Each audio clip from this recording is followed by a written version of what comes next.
And then the letter continues to go on to talk about many things that, quite frankly, Joe, are in such a great misrepresentation. It's hard to even make sense of them. Hey, Catholic cancel culture. It's a virus to the body of Christ, and we've seen it quite a bit. Bishops being canceled, priests being canceled, organizations being canceled. And then Dan Sevigny is on from Sanctus Ranch in Pine Creek, Texas. You might remember, I think it's about a month ago now, the Archbishop in San Antonio issued a letter basically just saying this place is persona non grata. Don't go there. Don't even put a foot on the property. Like bad things are happening. Well, we're going to find out what his response is to that. Dan Sevigny joins us. By the way, my name is Joe McLean. I host a radio program called A Catholic Take, where we look at the world through a Catholic lens. I'd love for you to hang out with us. If you like it, give it a thumbs up and let us know what you think in the comments below. San Antonio is near and dear to my heart. So to see a letter go out from the Archbishop in San Antonio basically condemning an organization that's trying to do great things, it's very concerning. It concerned a lot of people, and some very serious accusations have been laid down. We've invited Dan Sevigny from Sanctus Ranch in Pine Creek, Texas, to be on to give us the response to this letter. And he joins us now. Good morning to you, Dan. Well, good morning, Joe. Thanks for having me. Praise be to God. We appreciate your time today. This must have been a very tense time in your life for you and your family and your staff and everybody else involved. Absolutely. Yeah, it's one of those moments that I don't think you prepare for, you don't see coming. We're still, quite frankly, confused, befuddled a little bit of how this happened, how it gets here. But here we are, nonetheless. All right. So let me just ask you, I have the letter from the Archbishop in front of me. What were his points? What did he complain about? What did he say are problems that need to be corrected that you refuse to correct? Well, the letter started off with this idea that for months we've been trying to get in touch with me, and that hadn't happened. And when in fact we had received a request to meet and we're planning to do so. And then the letter continues to go on to talk about many things that, quite frankly, Joe, are in such a great misrepresentation. It's hard to even make sense of them. There were basically 5 points in there. They were talking about, priests that we are in contact with, some priests that live here on the property. It brought in a new private micro school that we have started this year, Lumen Christi Academy, which is a Monday through Thursday school here, and made accusations that somehow we were saying it was an Archdiocesan Catholic school. It even went so far as to say that I used the word Catholic in my website repeatedly without permission, when really I was referring to myself as a Catholic in the bio on the website. So there's just a lot of things that were in this that just don't seem to make much sense. And we've scratched our head to kind of figure out what the motivation was behind it. But unfortunately, it was done in such a public way, and all these falsehoods were put out there in such a dramatic way on the website and pushed down through every organization within the diocese and down even to prayer groups at different parishes to make sure that everyone knew that there was a problem, that we really had no choice. We have to respond to it. Wow. Okay, so here's what's interesting to me is the Archbishop in his letter does in fact say that he reached out, tried to talk to you, tried to reason with you, to get you to see the light and come to a better conclusion. But Dan, you failed to do that. So I want you to readdress that. You mentioned a second ago, but I want you to bring that up because I'm scratching my head here, Dan. When I go to your website, I see images of Archbishop Gustavo Garcia Sierra saying Mass there. I'm really confused here. In the letter, he says, Dan, that the chapel, the one he apparently has said Mass in, the chapel is not consecrated, it is not approved, and no sacrament should be happening there, except for, I guess, the ones that he, confected because he was saying Mass. I'm confused, Dan. Help me understand. Absolutely.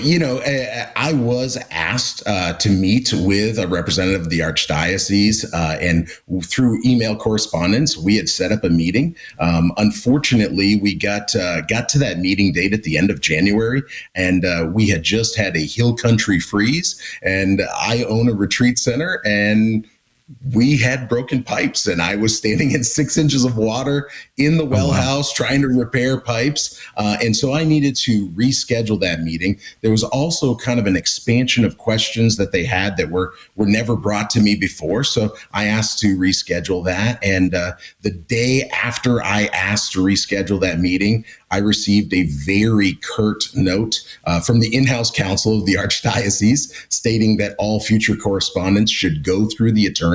I didn't know that we were dealing with attorneys at this point, and it was pretty much shut down. And within a couple of days after that, then this whole news broke, this prohibition.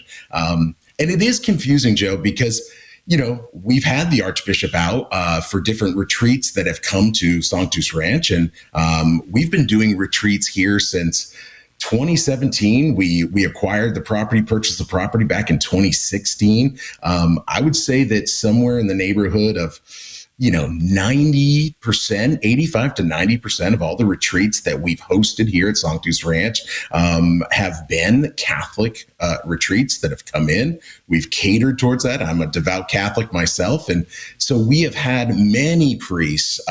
We've had the Archbishop. We've had Auxiliary Bishop Gary here as well that have said Mass on altars that we have provided.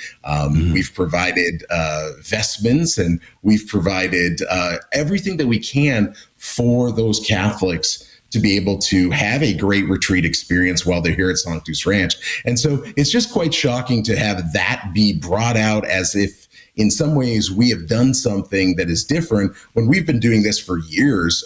And quite frankly, we've tried to just be a facility that when those retreats come here, they're well taken care of. Food, lodging, as well as access to the things that can give us a more reverent sacramental experience. And that's our goal.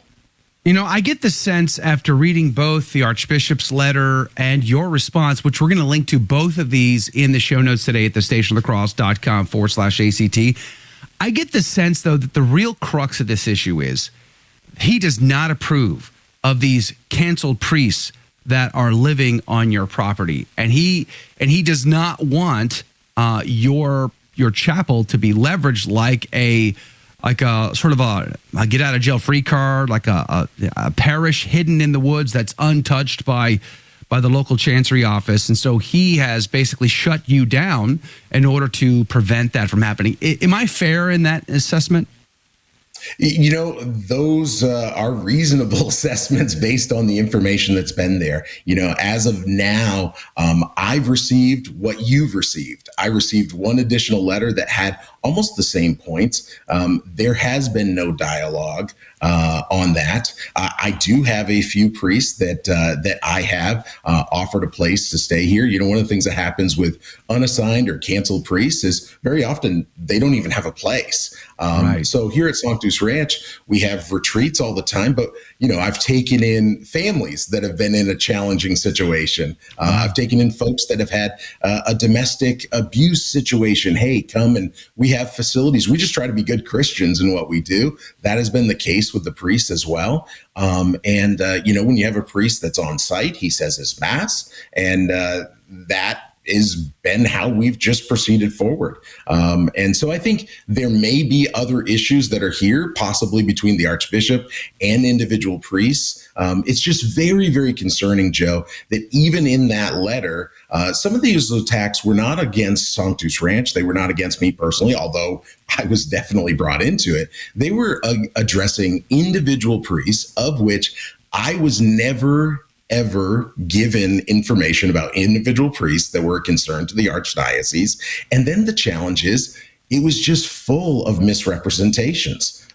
Those are not factually accurate accusations that are in that letter, and that's what my response tried to address. Is we need to clear the good name of these individual priests, and the good name of what Sanctus Ranch has been doing. For years and years and years, we've been providing a place where people can retreat from the world, encounter Jesus Christ, and all we've been trying to do is to build up the family, to build up the domestic church, and all of these things that we've approached and really sacrificed all that we have to make available for folks. And so it does need to get addressed, and we need to get the information out, because this is quite unfortunate, and it's such an egregious overstep. We have men that are in power; they have great responsibility. I have great responsibility as a father, as a leader of certain organizations and things that go on. We must take that responsibility and make sure that we're not scandalizing the faithful. And quite frankly, Joe, I can give you story after story of how much scandal this has brought to individuals, totally unjustly. Let's talk specifically about the two priests that are living on your property. Who are they, and what faculties do they have? Well, we have Father Donald Kloster that's been with us for a number of months here, and Father Jeff Fashing, as you mentioned. I'm going to let the priest get more into the faculties that they have. Our response has that information. That is one of those things that I think is so gravely concerning about this, is that there are accusations that have been made that are false. And we do our due diligence here. Father Donald Kloster is the principal of our new micro school that we started back in September. And he has been excellent educating the kids in Latin and philosophy and theology. And then therefore, he lives on site and does that for us, working through the week with the kids that are in that school. And Father Jeff Fashing has also been with us, and he has been ministering and doing things like you had mentioned. He has part of a radio show that's on your station. And so these are just good and holy priests that are serving the laity in ways that they can. And Joe, I'll tell you, it's actually quite unexpected. This situation that we find ourselves in can be construed that there's something really nefarious that has gone on. But we've been operating a retreat center now for years and years and years, every weekend having different groups in for retreats, doing retreats of our own, putting on, special events for All Saints Day and Good Friday Stations of the Cross, and just the normal things that we as lay Catholics would do. And earlier this year, one of the ways that I met Father Fashing and one of the ways that I met Father Kloster were at different events that we attended. And Father Kloster in particular, was here in town, and he has family that's here. And we were having a rosary revival here at Sanctus Ranch. And so Father came out and he was praying the rosary with many men and women that were out, and we did a 5-day, 24-hour-a-day rosary revival. I know that that's really evil. We shouldn't be doing that stuff, but we were. And I mentioned to Father, I said, hey, we never expected this, but due to some situations that have happened with our school for our children, a few families have come together and said, hey, we're going to need to do something else to make an education available for our children. We looked at homeschooling and other things, but we decided here in the state of Texas, there's this opportunity for a private micro school. And I said, Father, if you're still around, I hope you're not, but is there any chance we're desperate for a Latin teacher? These kids want Latin. And he said, well, I'd be happy to teach Latin. I'd also be happy to help you in other ways. And so in addition to Father Kloster, we have another retired diocesan priest from the Archdiocese of San Antonio that's one of our educators. So we are just incredibly blessed to have these men that have given their whole life to the priesthood that currently aren't assigned teaching in our school. And I don't see how there's any challenge with that. And that's what's so shocking about most of this. Sanctusranch.com is the website. We're going to, again, link to it, sanctusranch.com. All right, so tell me about the impact this has had on your work. I mean, I imagine this has been really, you said at the beginning of the conversation, really difficult but challenging. But Has this really cut into, the business model that is Sanctus Ranch? Well, that's one of the unfortunate things, Joe. We started, like I said, back in 2016. My wife and I put everything that we had into this. And quite frankly, we hit the great affliction back in 2020. And that was a devastating blow to what we've been doing. And so for the last few years, we've tried to find a way, and the Lord has provided a way to just barely hang on as retreats have been smaller than they were before and other things. But we were just getting back. There were retreats booked every single weekend. We're ready to go. And the model to stay afloat and serve people was there. This letter comes out, and one of the grave situations here, and we're going to continue to pursue it, is that legal contracts that were signed with many parishes for retreats that were supposed to happen in this month and in April and June and July, they just up and said somehow, oh, we're in breach of contract because the Archbishop said so. We're canceling. That's done. It's come from the Archdiocese in-house council. And basically what they've done is they've just illegally broken every contract and said, we're done and we're not coming. This is a devastating blow where they know, we've talked about canceled priests and we've talked about canceled bishops and all of those things. This is actually a cancellation of my family that has sacrificed everything to make a retreat center that's well known, that's a great opportunity, that's getting by doing the work, and they've shut down 100% of the income, and it started immediately with no warning. And to say devastating is an understatement. Wow. So what is your recourse here? What can you do about this? We are pursuing our canonical and civil options. They will be hearing from us on that part. And quite frankly, Joe, I'll even say, if there are concerned people that say, hey, wait a second, that's not what should be happening to a Catholic family that's trying to operate something that's good and holy, we're desperately in need of help because this is going to be very difficult. This is a David and Goliath moment. We are guilty without any court or anything, just to say it's awful. This has been so scandalous, even to individuals. Not only did they cancel the retreats, the Archbishop and the Archdiocese in their letter said that people are urged not to attend, and they put in all activities. Yeah, I saw that. I'm not sure how all activities include, don't come to a fish fry that they might have at Sanctus Ranch as a way to kind of hold on. Don't get involved in anything that's going on. They've got people saying, oh my gosh, I can't go to a private micro school that's operated out of the ranch because the Archbishop has said, I can't set foot there.